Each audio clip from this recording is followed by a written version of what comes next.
I think our three presenters this morning have given us all a pretty rich tableau here of the trends and tendencies underway in sub-Saharan Africa, pushing, on the one hand, towards greater democratization, transparency, and accountability, trends and tendencies pulling back in the other direction, and then taking a look at how the events of the Arab Spring have interacted and shaped some of those trends and tendencies. I would be very interested in hearing a little more about whether the example of people power, the example of people in the streets in North Africa has resonated in sub-Saharan Africa.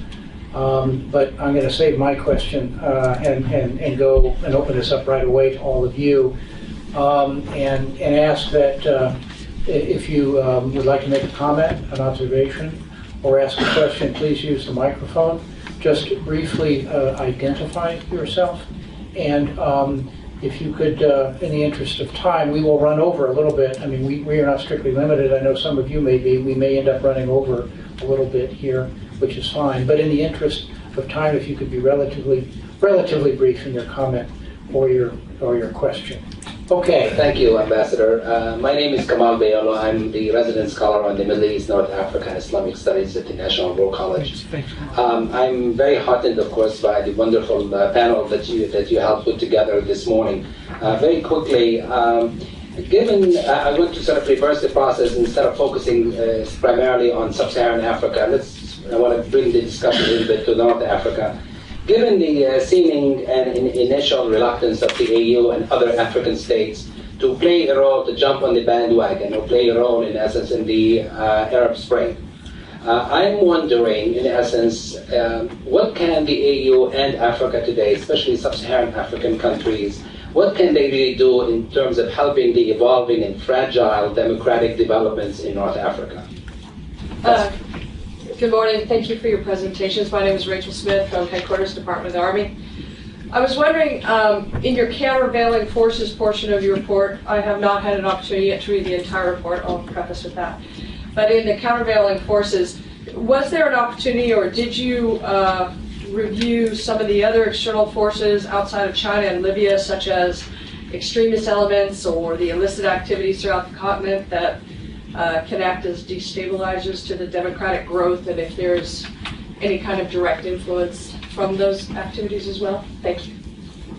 I'm Lawrence Freeman from Executive Intelligence Review on the Africa desk. I've been studying Africa for about 25 years.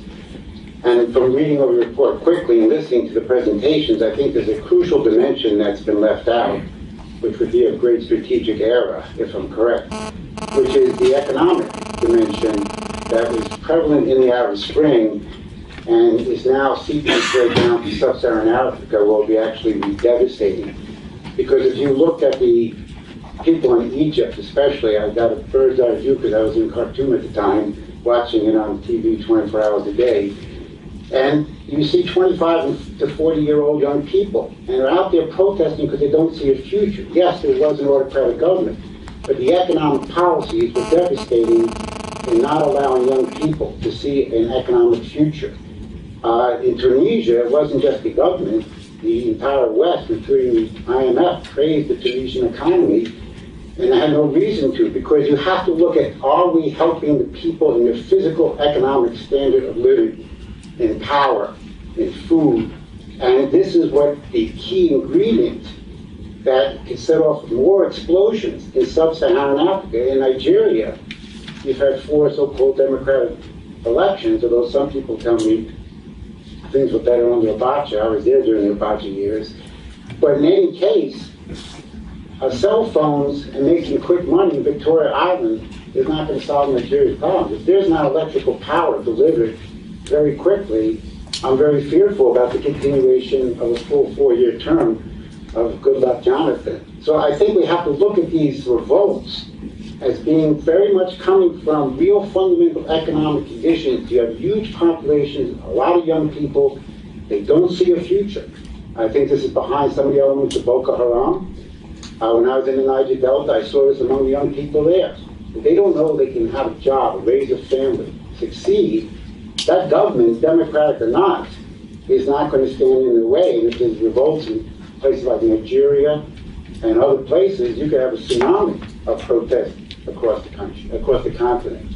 So I don't see that this real economic question, I'm not talking about statistics and fast money, but for the people, I don't see that question being taken up in this report adequately. I could be wrong.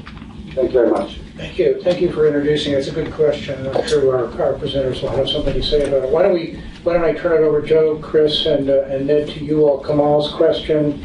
I'll let any of you take a crack at that, and the question here from Rachel on extremist and illicit elements, the threat represented, and then Lawrence Freeman's question about the economic dimension. Are we overlooking that? Thank you. I'll say something about the last two questions, and I think Chris and Ned will have plenty to say on the first one. With regards to the issue of illicit actors and extremist elements, it is something that we talk about. We address it in the context of the breakup of the Gaddafi regime and how these forces, the mercenaries and arms, are feeding into the growing strength of AQIM, who are also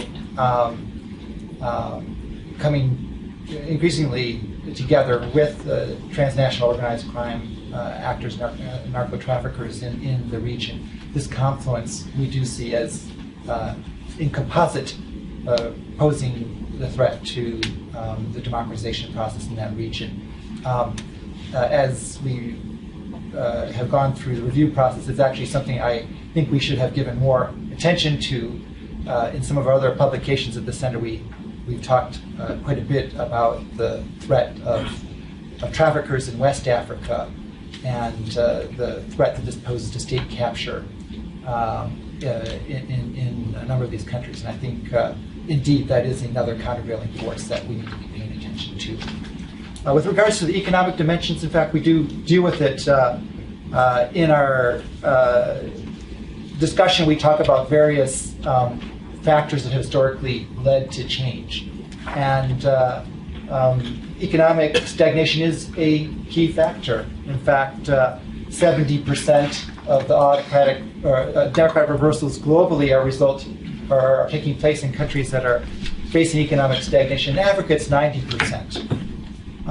And so it's something we definitely want to pay attention to.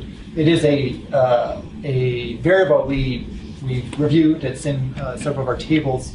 We also look at the developmental implications of that. So in Africa, as many of you know, there is a distorted notion of economic growth. Many autocrats are benefited by their oil wealth. This doesn't translate into development in terms of socioeconomic improvements. And so we like to bring out that difference, looking at developmental progress. And indeed, bridging on one of Chris's points, there is a very strong linkage between longevity in office and underperformance on these development and economic indicators.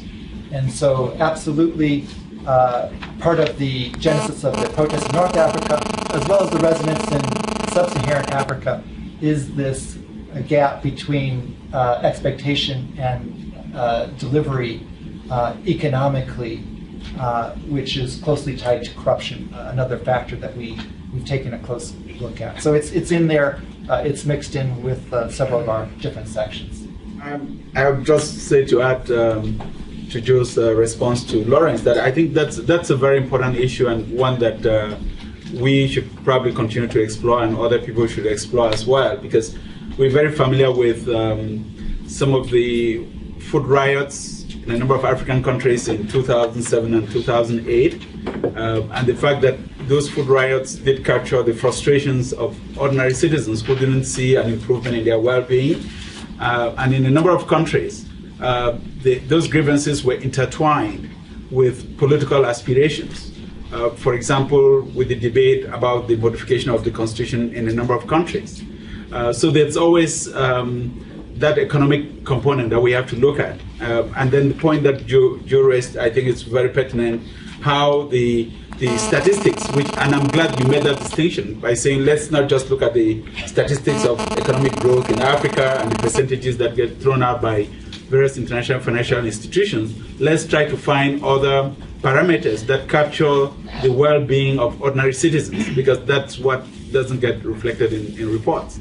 The Niger Delta in Nigeria probably got aggravated in Abacha's time, because when some of those young people from the Niger Delta got invited into Abuja by Abacha, and they saw how much investments had been made in the capital city of Abuja with resources coming out of the Niger Delta, which didn't reflect what they were living through on a daily basis, they became even more radical. I doubt that there will be a Nigerian today who would have preferred the Abacha regime. We can always make the case for better performance, but I think the basic human rights are things that even Nigerians value very highly. In terms of Kamel's point, I think the EU needs to do a lot of damage control with regards to its relationship with the member states from Northern Africa. Interestingly, all three countries, Egypt, Libya, and Tunisia, are very important members of the African Union for various reasons, and they play a very important role. But it was so obvious that the EU was behind the curve. I think there's going to have to be some fence mending in diplomatic, through diplomatic channels, to be able to have the EU regain the favor of the new governments of the day in these three countries.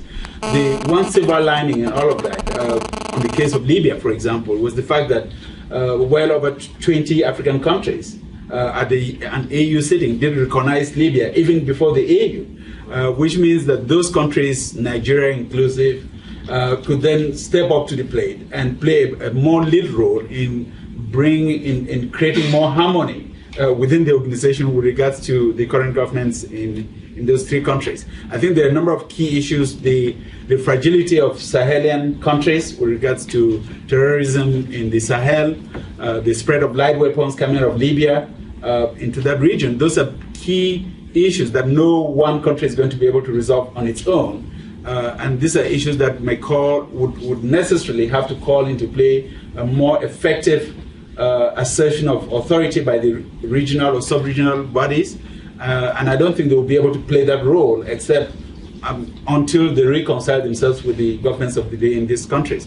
The whole question of immigrant workers from other African countries that were working in Libya, that issue is going to have to be resolved. It's not going to be resolved by just one country negotiating on a bilateral basis. It's going to be resolved with the regional bodies playing a more prominent role. And I'm hoping that all of these issues are being recognized by the top leadership of the African Union. If not, they probably ought to be reminded. It's just a reality that the AU, I believe, is struggling with. A happenstance in terms of the current leadership, in the sense that chairman of the AU at this point, when all of these things are breaking out through the continent, happens to be one of the longest serving leaders on the continent in terms of President Obiang of Equatorial Guinea. He's not going to raise a finger to make a case for democratic governance, and that's very unfortunate. So just quickly, two thoughts. One is that there's a wealth of experience in sub-Saharan Africa to share with states in the MENA region. Just to cite one example, I think people, some folks from Niger would have some very interesting things to say about legislative-executive relations, in a democracy with Niger's experience of having had a coup and gone back and forth a couple of times. So I think there's a lot of areas of the functioning democratic institutions where there's information that could be very usefully shared. And then the other thing is simply, another area is the area of international institutions. And I think that democratic states in Africa can be supportive of these transitions in international institutions, not only in the in the UN, but even some states belong to the OIC, for example. And, so I think there's definitely some grounds for useful communication and contact here. Thank you. I'm Michael Kraft. I worked here a few years ago at Africa Center. In an earlier career, I worked as a journalist in Central Africa, including Zimbabwe. I was wondering, do you all see the Arab Spring have any impact on hardcore dictatorships like Mugabe's? Sanctions have been tried to a certain extent. Or perhaps Zimbabwe has been a model for Syria in terms of ruthless repression of the opposition. And it seems to me the opposition there is pretty well demoralized. I could be wrong. Thank you. I just wondered, along the lines of the ambassador asked, whether the panel could elaborate a bit more on the citizen voice aspect of the Arab Spring. And in your report, you say that it has had a trigger effect, not a driver effect. And you list 6 demonstrations or examples of this, none of which seem to have had any real impact on throwing out dictators or on public policy at a smaller level. And I wonder if the panel considers that because the risks of the people talking in the Arab Spring, the cost, the organization, and a series of determinants that you list as reasons why the Arab Spring was successful. When you reflect back to Africa, can you comment on whether you have any evidence that this has had an impact, and if so, why hasn't it had a more concrete impact along the lines of the gentleman forming raised? I don't know if everybody heard the question about to be a little bit more specific about the impacts of the example of the Arab Spring on whether or not there have been reactions in sub-Saharan Africa, yes or no. But specifically, how has the example of the Arab Spring provided triggers or drivers, which we talked about, but this one's a little more depth on that. I'm General Kishli. I'm Egyptian representative. Ambassador Bellamy, thank you for this valuable report. It's not a question, I just want to clarify some part. What I read here is I want to clear some comment, some statement here. They say Egypt is the civil society network continuing to push reform in the face of the ambiguous commitment on the part of the military government to the real democratic. So we don't have a military government. We have an Egyptian military who impose this law. We don't seek to go to this road, to play this role. So we have a military, the Egyptian armed forces, who lead this line for the transition to transfer the authority to the civilian people who will come next. And there is no ambiguous commitment. There is a very clear map for the next time. But culturally, as a military people, we don't use to use the media as a tool. This is a mistake from our people. We don't know how to use this media to explain to the people, to explain to the foreigner media. So we don't. We have a very clear plan. We're going through it, start from 22nd of November for this election, and it will be end in January, and we'll have another election after we have this, our constitution. So, and also that real democratic change is not going to happen between day and night. We are now 7 months. Real democratic need a lot of time. It needs education. It needs something. The people on the streets do not understand. The civil society on the streets do not understand. They get a lot of money from different places, like the Gulf area, Europe, here in the States. They distribute the money for this civil society on the street. It creates a lot of chaos, a lot of mess. The people don't understand what they need. They keep raising their demand for nothing. So I think the law here is not allowed to any foreigner money to be distributed here for any civil society, for any NGO. So we keep receiving the money from different places. Just create this NGO who making problem, not solving or looking for the future, or looking for a strategic vision for the Egyptian economy and what we're facing now. Just I want to clarify something like that. Thank you, sir. Sir. Thank you. Jolie Frank, Frontier Markets Partners. Thank you for the report and the importance of the subject.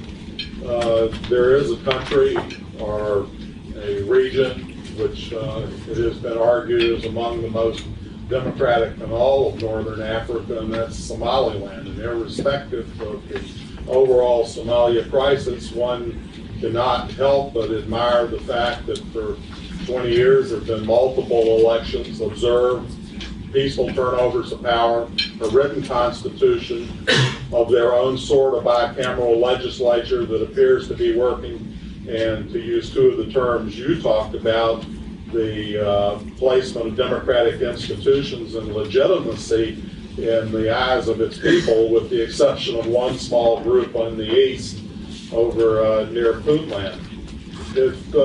For intellectual completeness, if nothing else, it would seem that the report should look at comparisons are odious, so I won't say it's the best, but it's certainly among one of the best representations of the democratic government on the entire continent.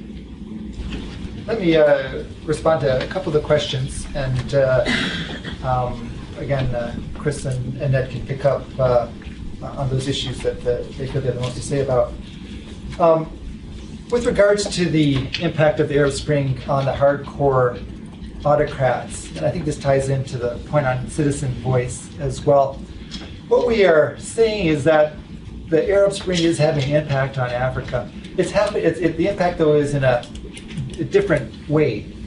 We aren't expecting to see sudden, massive protest that are leading to the toppling of regimes in Africa. Rather, the change is happening, and I think the argument could be made, it fits the North Africa situation as well. Change happens when there is some institutional basis there in which that anger and demand for change can lock onto. And it's those underlying drivers of change that are really going to sustain the process. A one-time protest isn't enough to affect change. You need that organizational capacity of civil society, which you had in Egypt and Tunisia, and which is percolating in a number of African countries for that change to happen. You need the media, you need people to be informed, you need some of these other institutional drivers to push that change. And so with regards to Zimbabwe, actually I think the Arab Spring is putting pressure on Zimbabwe. It is, among all of the Africa's autocrats, there is a ratcheting of pressure. They are coming under increased scrutiny for their lack of legitimacy. There's less tolerance for their claims on authority or their stolen elections. And so they are, I think, feeling greater need to justify their positions, both domestically and internationally. And I think it is that angle through which we will see the Arab Spring continue to play out, and to see more pointed questioning on these questions of legitimacy. And as we put out in the report, citizen voice is critical. Civil society is typically the actor that takes the lead on these demands and getting out in front in terms of organizing the population and articulating the change that is needed. And so a big variable on which countries are going to see more movement more quickly is the sophistication and the commitment, the organizational capacity of civil society in Africa. Let me give you a chance to go first. Okay, thanks, Chris. I'll just make a very simple point, and it really relates, I think, to both of these comments and to what Joe said, and that is sort of what timeline are we looking at, I think that Zimbabwe is going to be a freer country at some point in the not too distant future, in large part because of what has been going on. Sort of similarly, I think that while there may not have been the exact replication in sub-Saharan Africa of some of these protests, I think the underlying issues of greater pluralism and a sense of a desire for better governance are at the root of a lot of the political equations in countries today.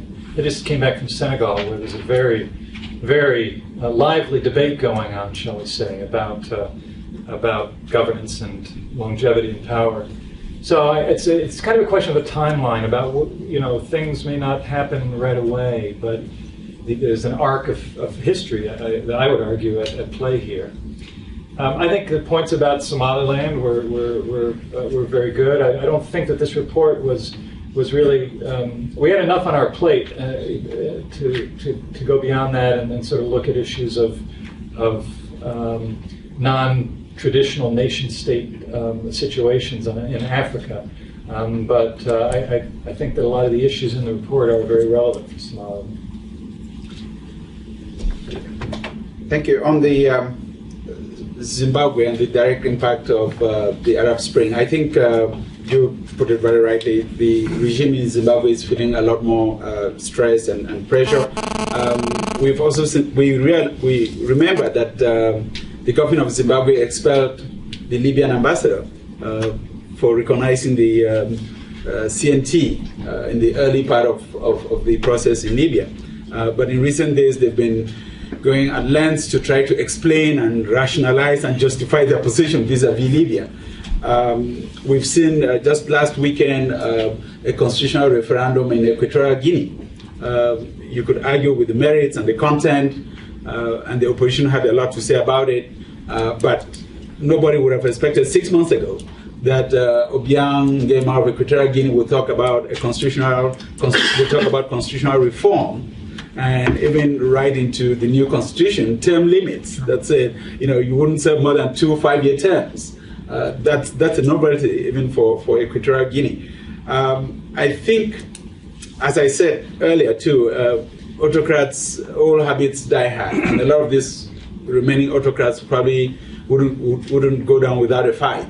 But we should be looking for a dominoes effect. If you look at African history and the history of political developments on the continent, it takes one country to make a move, and then ultimately other countries follow. And while Northern Africa is considered part of the continent, I think Sub-Saharan Africa hasn't yet had the one case that would stand forward. You remember the whole debate about independence. Once Ghana started and Guinea, then everybody wanted independence. And then we had the national conferences, Benin started, and then every country wanted a national conference. So my sense is, as we talk about the Senegals and the Ugandas and the Zimbabwe's and the Cameroons, the Equatorial Guineas, one of these countries is going to have give somewhere, and then we have a series of events in Sub-Saharan Africa that will go along those lines. But if the autocrats survive and stifle any dissent, then it may take a much longer effort to see a direct impact the way that it could be recorded and directly linked to what is transpired in North Africa. Somaliland, it's a big issue, I think. For Africanists, for many academics, it's a dilemma for the African Union because of the initial charter around the African Organization of African Unity, and in 1963, Article 3 of the 1963 Act, which said the borders that were inherited and independence were invaluable. So countries are grappling with that, and now we have South Sudan. Is that going to give more momentum for people making a case for Somaliland? That's an open question, but it's a big question worth studying. Let me just make a comment about the clarification by the General, and I appreciate that clarification, and it's very useful. It will inform the working group's discussions going forward. But I also think that we have to be cognizant of the fact that despite the support that organizations, civil society organizations can receive from the West or from other countries, there is nothing as precious as life. And the most valuable contribution to democratic reform across Africa is the lives of the people who put their lives on the line on a daily basis. It's not the financial rewards. It's not the resources that they receive, because after all, governments receive resources from similar governments. And no one will criticize or call into question the patriotism of those that lead governments for receiving financial assistance from these Western governments or Western financial institutions. So I think while we could be critical of civil society, we should be mindful of the fact that the source of financial support is minimal compared to the risk of having to put your life on the line on a daily basis, and we should at least recognize that from our civil society organizations. My question addresses not the report itself, but the core assumption of the report, namely that democracy still matters in Africa. And I'm not asking this question facetiously, and certainly there's a lot of evidence out there that democracy shows a superior philosophical principle and a superior mode of governance. However, in the African context, does democracy still matter in terms of economic outcomes? And I'm asking this question because of the emergence in the past few years of what many have called the African lions, Rwanda, Ethiopia, and of course, Uganda. And like their counterparts in Asia, they may fail miserably on Freedom House's measures of democracy, but they actually perform extremely well in terms of the Millennium Development Goals, their performance in meeting the Millennium Development Goals. And I think all of those countries are on track to meet at least 4 out of 5 of the MDG goals.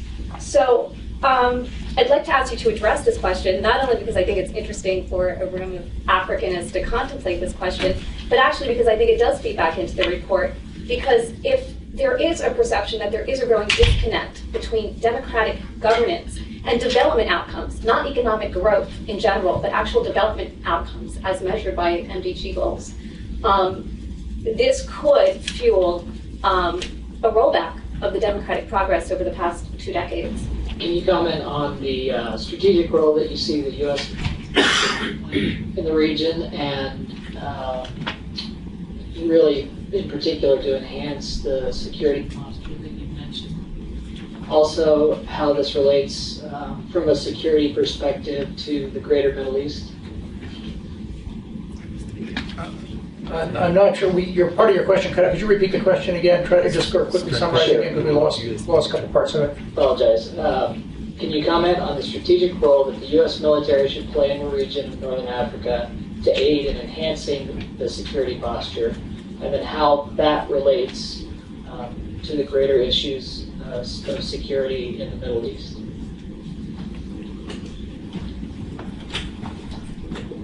Not sure which of you wants to take that one on, but we will all give it a shot.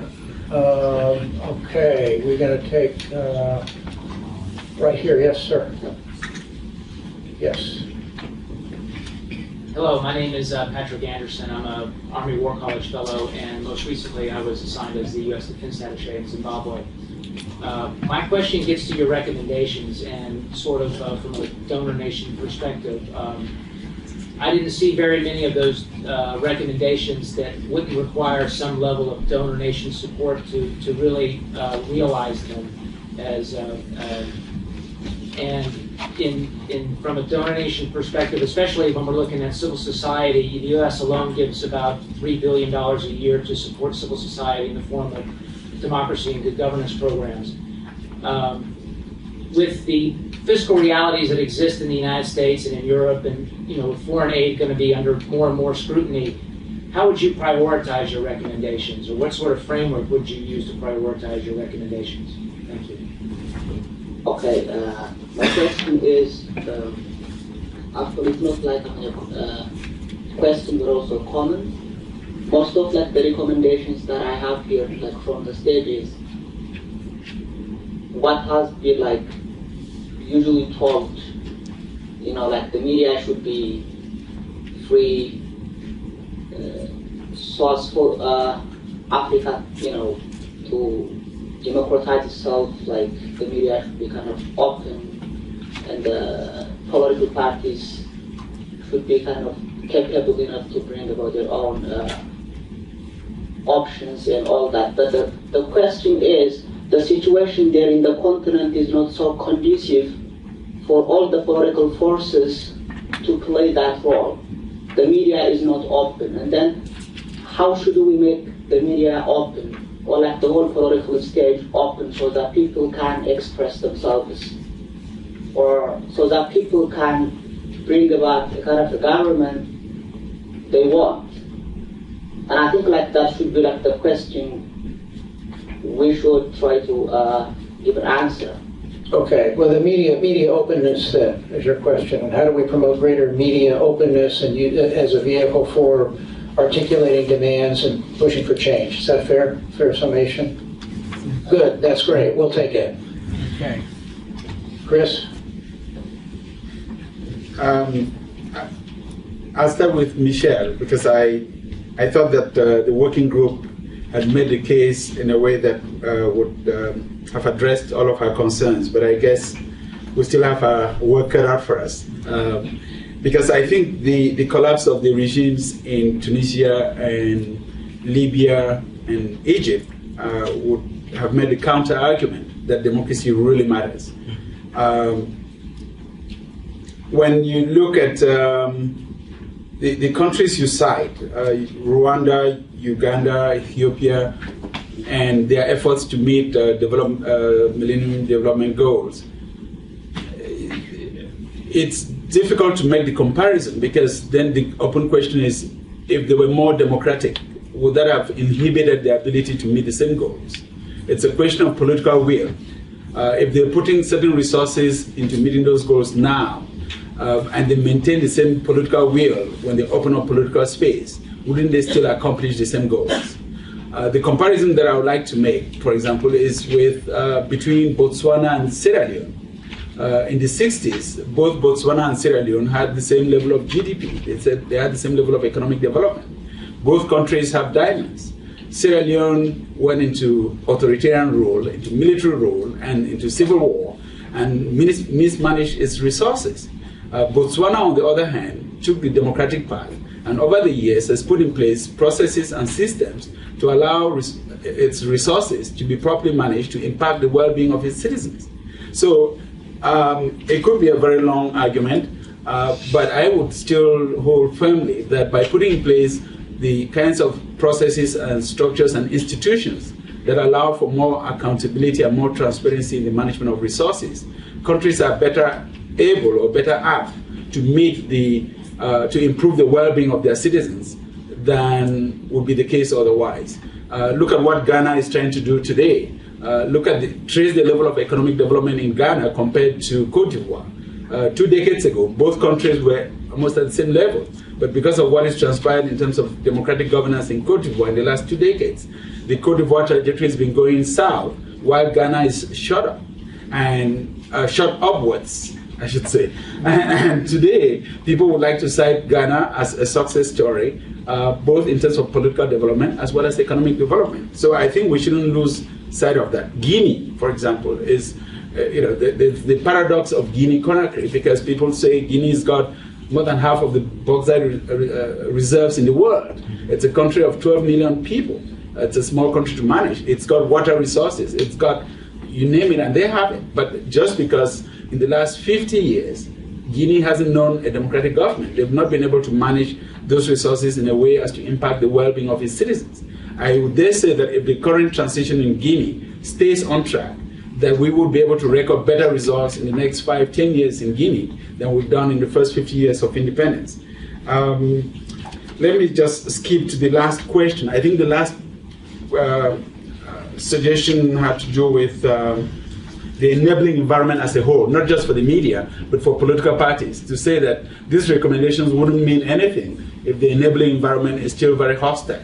And I think that was one of the issues that NET did address in the recommendations, to say we collectively, including with African democrats and governments on the continent, we need to work collectively to create an enabling environment for democratic governance to be able to prosper, for all of these tenets of democracy, the media, civil society, political parties, women's associations to be able to have an impact. And if that enabling environment is not created, then none of these tenets could survive.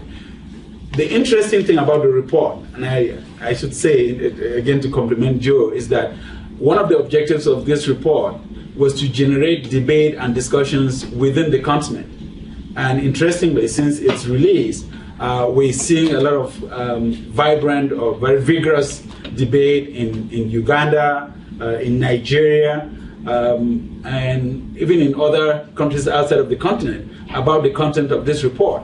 And my sense is that if we could generate a lot of discussions within countries on the recommendations of this report, hopefully we will be able to find enough consensus on the ground to help create that enabling environment. The donor support component is very relevant, it's useful, but I dare say that there are a number of African countries that have the resources, the wherewithal, to be able to do without donor support.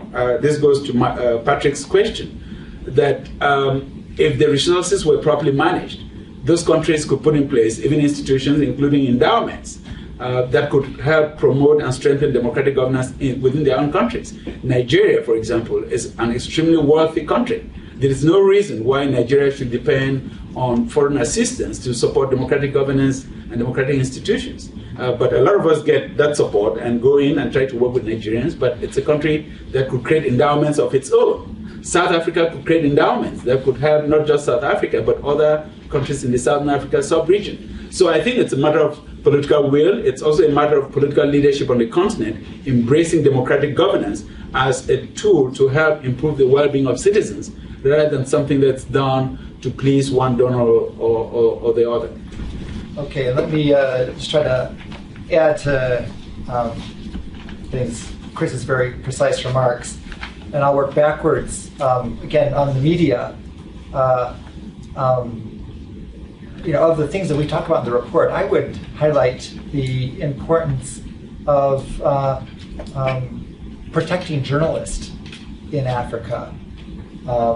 Some 74 journalists have been killed covering sensitive stories in Africa this decade. And the media is the throughway by which all information is exchanged in a society and internationally. Without independent media, we really have a difficult time knowing what's going on and having a candid discussion. And in that way, I would elevate the importance of media for international partners so that, in fact, that even becomes a consideration in the allocation of donor funds. We have a lot of empirical support showing that greater transparency, greater media coverage improves the effectiveness of development and security assistance, and as a result, it contributes directly to improving transparency and controlling corruption. So I think just giving more attention to it and protection of those covering these stories would make a significant contribution. Turning to the question of prioritization and building on that response, I think media support is a top priority of mine in this discussion. But I would actually challenge the notion that the recommendations we're making are so expensive. Clearly we've got to prioritize, but a lot of things we're talking about are normative changes to recognize the importance of legitimacy and to shape then our engagement on the continent based on that understanding. And so, doing more to recognize leaders who are trying to play by democratic rules, to differentiate between leaders who have attained genuine legitimacy versus those who perpetuate their hold on power through other means. Likewise, in terms of priorities and in terms of support, institution building, there's a lot that can be done in trying to strengthen parliaments or courts in Africa that aren't necessarily expensive. It's technical assistance that I think will go far towards building this momentum that we talked about. With regards to the question on strategic role of U.S. military support, I think there's a very important lesson for us to take out of the U.S. engagement in Egypt in supporting the professionalization of the military there, and how during the protest in the early part of this year, the military showed great restraint and did not fire on the population, even when instructed to do so.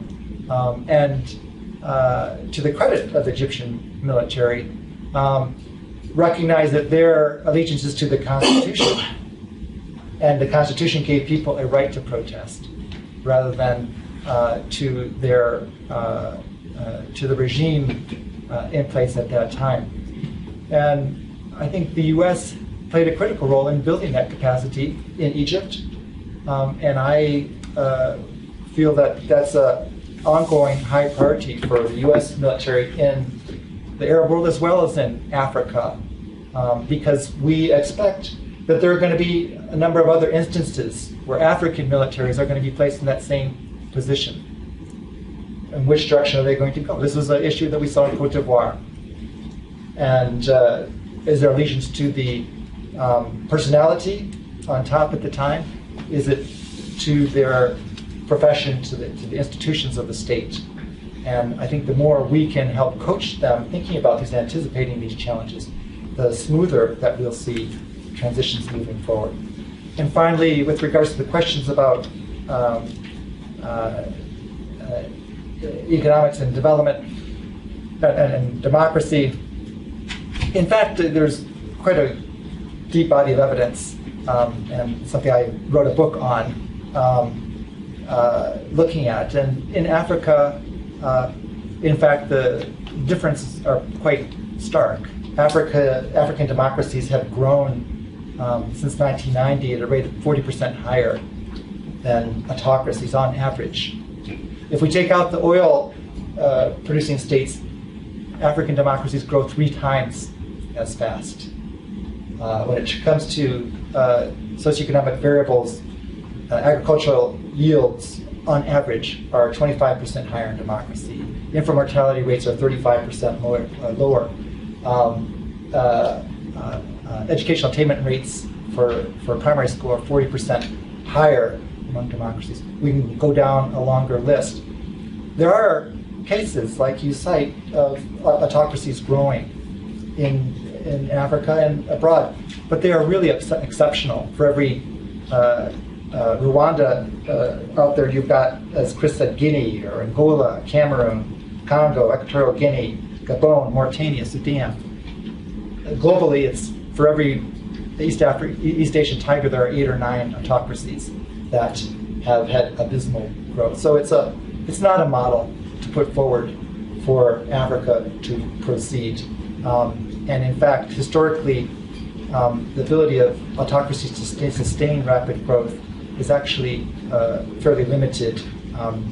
Another characteristic of these polities is they tend to be highly volatile, and this we'll have to see what happens in Africa. Thank you both, Joe and Chris, and thank you all for your very good questions. I think we probably have come pretty close to the end of our time. I know there may be some other questions out there. I don't know if our 2 panelists have a moment here to linger, but I want to thank you all again for coming out this morning. Thank you for your good questions and observations. So you can find out a little bit more. You can access the report if you don't have a hard copy of it at africacenter.org. I would just finally ask that you join me in thanking the Working Group Chairman Joe Siegel of this college